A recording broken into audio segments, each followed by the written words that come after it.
A transformação digital no Brasil entrou em uma nova fase. Com o avanço rápido da inteligência artificial e da automação, as empresas estão sendo pressionadas a ir além dos testes e dos projetos piloto. Hoje, usar IA já não é só inovação, é uma questão de competitividade e produtividade. Ao mesmo tempo, crescem as preocupações sobre como usar essa tecnologia de forma responsável. Muitos líderes veem a governança da IA como um dos principais desafios, especialmente quando falamos de ética, segurança da informação e regras claras de uso dos dados. Além disso, existe um ponto importante: a infraestrutura. A IA pode reduzir custos e acelerar resultados, mas também exige energia, capacidade tecnológica e planejamento para crescer de forma sustentável. Para transformar a automação e inteligência artificial em resultados reais, não basta adotar a tecnologia, é preciso estratégia, boa gestão e governança. Para falar sobre como fazer isso na prática, eu estou aqui com o Alexandre Ribas, que é CEO da Falconi. Alexandre, obrigado mais uma vez. Obrigado, Mitchell, eu que agradeço. Queria começar perguntando como é que a Falconi enxerga o papel da inteligência artificial e da hiperautomação na criação de vantagens competitivas. Uma fantástica pergunta, viu, Mitchell? Hoje, o que a gente está vivendo, em essência, é uma grande revolução. Tá? Eu gostaria de pontuar que a gente teve, no meu ponto de vista, meu humilde ponto de vista, a gente teve algumas poucas revoluções como essa ao longo da nossa história. Tá? Na Falconi, a gente acredita que competitividade ela se dá a partir da acumulação de conhecimento. Quando você acumula conhecimento sobre o seu negócio, sobre o seu processo, sobre o mercado, quanto mais conhecimento você tem, e aqui eu falo conhecimento aplicado, é claro, tá? Mais competitivo você é, melhores resultados você tem. Tá? Essa revolução, e aí eu vou voltar para a questão da revolução, a primeira revolução de conhecimento que a gente teve é a revolução da internet. Tá? O conhecimento ele era restrito. Tá? E a partir do momento que a internet ela passa a ser algo onde o grande público consegue acessar, aquele conhecimento que estava na cabeça de uma pessoa, ou no livro de alguém, ou no cofre eventual de alguma empresa, né, a grande maioria desse conhecimento passou a ser disponibilizado para todo mundo. Tá? Não necessariamente todo mundo foi capaz de aplicá-lo. Tá? Mas esse conhecimento esteve disponível, né? E você teve um grande salto de produtividade a partir disso nas empresas, né? E nos negócios, né? Fora outras oportunidades surgidas da interconexão, né? Que a internet acabou proporcionando. O que a gente está tendo agora é um novo grande salto de conhecimento, né? Que é a possibilidade de você pegar esse conhecimento disponível, refiná-lo a partir de inteligências artificiais generativas e já colocá-lo a ponto de aplicação para o seu negócio.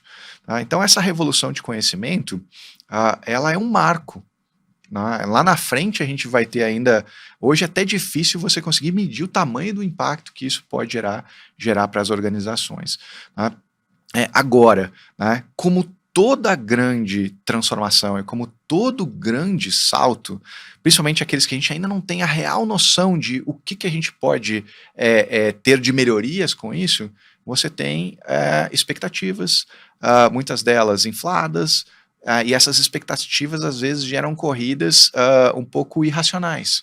Né? Então muito se fala sobre IA nas organizações, muitas empresas estão investindo muito dinheiro nisso e poucas delas conseguem fazer conexão desses investimentos com a estratégia do negócio, né? Conseguir ter o que a gente chama de ROI, né? O retorno sobre o investimento para aquela iniciativa de IA, e ela passa a ser algo bonitinho, bacana, mas no final das contas ela não conecta com a estratégia do negócio e você não tem um retorno sobre aquilo. Né? Algumas pesquisas falam que ao redor de 60%, 70% dos investimentos em IA não tem ROI definido ou não tem ROI medido. Não existe uma visibilidade. Não existe. Tá? Então, o que isso faz? Né? Faz com que esse dinheiro, nesse primeiro momento, e eu gostaria de ressaltar só nesse primeiro momento, tá? Ele não tenha um retorno. Tá? E agora, você acredita que uma empresa que está aplicando dinheiro, né, que está aplicando recurso em algo que não traz retorno, vai continuar aplicando? Em algum determinado momento ela vai repensar essa sua estratégia. Tá? E o que não pode acontecer é que ela abdique dessa estratégia. Porque, como eu disse, essa é uma revolução, né? Todos devem estar nesse barco dessa revolução. Não dá para Mas ficar fora. não dá para ficar fora, mas de forma racional, né? Entendendo se a qualidade dos dados que você dá para suas modelagens preditivas, para a sua IA generativa, tem a qualidade necessária para que o output daquilo seja útil. Né? É muito comum, você vem aqui, né, pedidos de alguns clientes, cara, a gente precisa trabalhar IA, precisamos trabalhar algoritmos, tá bom, a gente vamos fazer uma avaliação da base de dados, da estrutura de dados, do ambiente de dados da organização, e você vê que aquela informação que está lá, ela não tem muita utilidade. Aí vamos trabalhar isso primeiro, essa camada primeiro. Poxa, mas isso não é sexy. E não é mesmo, né? Isso Principalmente para quem tem pressa. Exato. Mas isso chama saneamento básico, é enterrar cano.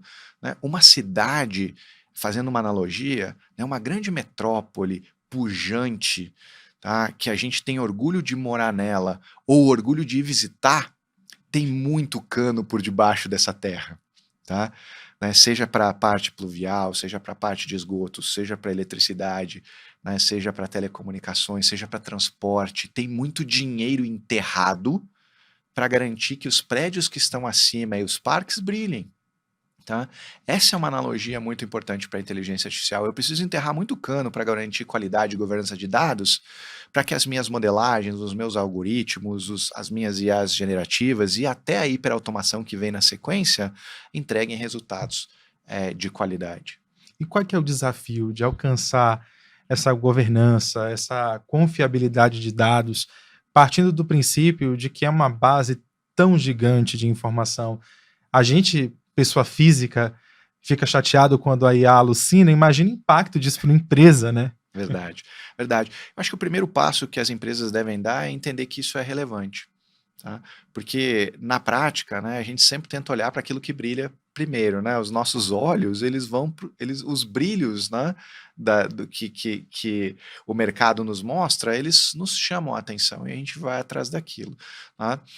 Mas a gente precisa entender, como eu falei antes, que o que está por debaixo disso é relevante. Né? Então, a partir do momento que você se convence, né, e às vezes você vai se convencer justamente pelas alucinações ou pelos resultados, pelos retornos que não vêm ou pelos retornos insignificativos do seu investimento, de que você tem que trabalhar uma base de dados, que você tem que trabalhar uma governança de dados para gerar isso de qualidade. Isso não necessariamente você precisa fazer antes, você pode fazer em conjunto. Tá? Quando eu falo em dados ruins, né, é possível você pegar uma grande organização e falar que todos os dados são ruins. Tá? Mas existem dados que são muito mais organizados, começa por ali, né?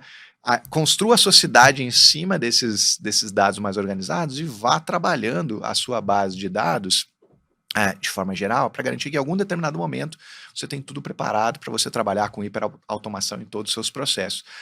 Eu brinco, por exemplo, os bancos, né?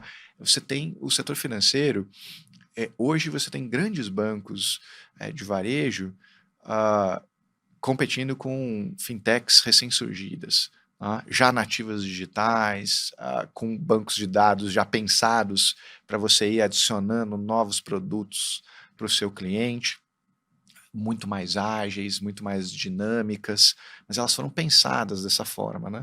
E você tem grandes bancos, e isso vale para qualquer setor que tenha essa mesma natureza, com bases legadas, com sistemas legados, né, programados em COBOL, por exemplo, que você precisa, eu quero pegar esse produto que o banco digital tal colocou para o cliente e eu quero fazer no meu.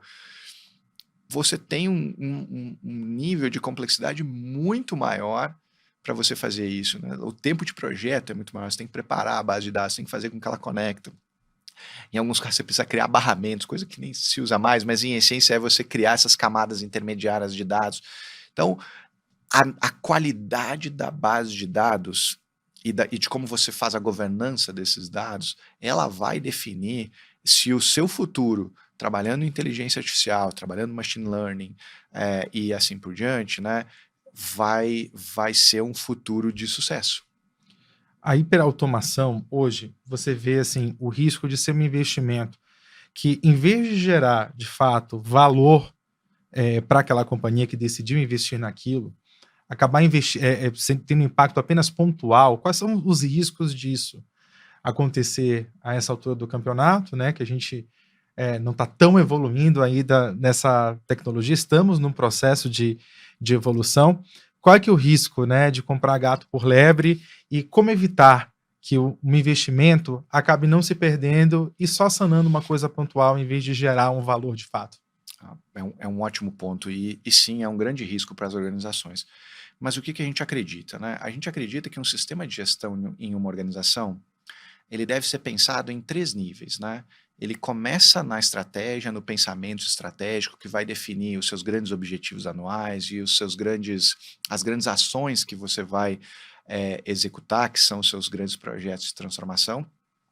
Uma vez que você tem essa clareza estratégica, você desdobra isso para o nível tático, tá? Que são os objetivos para todas as áreas, os projetos para cada uma das áreas, e a partir do desdobramento do nível tático, você sabe qual parafuso dentro da sua operação mexer, né? Ao mexer esse parafuso na operação, ele vai impactar esse objetivo tático e esse objetivo tático vai viabilizar essa minha estratégia. Então, essa relação causal da estratégia à operação ajuda você a fugir dessa armadilha, porque você vai ter clareza qual processo você deve automatizar ou hiperautomatizar.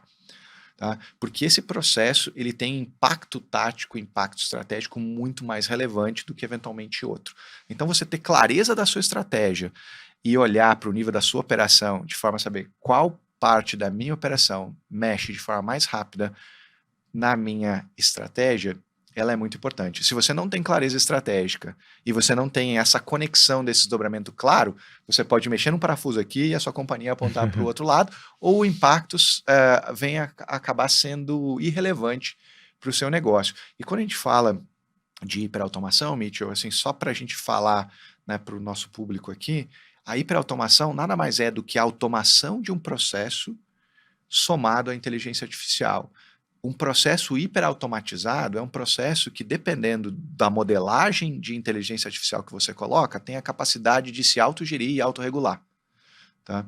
Então, hoje, né, a automação de processos é uma prática, uma disciplina já grande, né, de longa data, com muitas empresas maduras nisso, né, onde a gente ajuda muito. Tá? E a utilização de algoritmos e modelagens com inteligência artificial, somadas a esses processos automatizados ou robotizados, tem destravado um valor gigantesco para as organizações, porque as decisões ou as predições, ou até as sugestões colocadas pelos modelos, né, elas têm uma capacidade de processar muito mais informação que o ser humano, no final das contas, estão destravando patamares de valores muito maior do que acontecia no passado.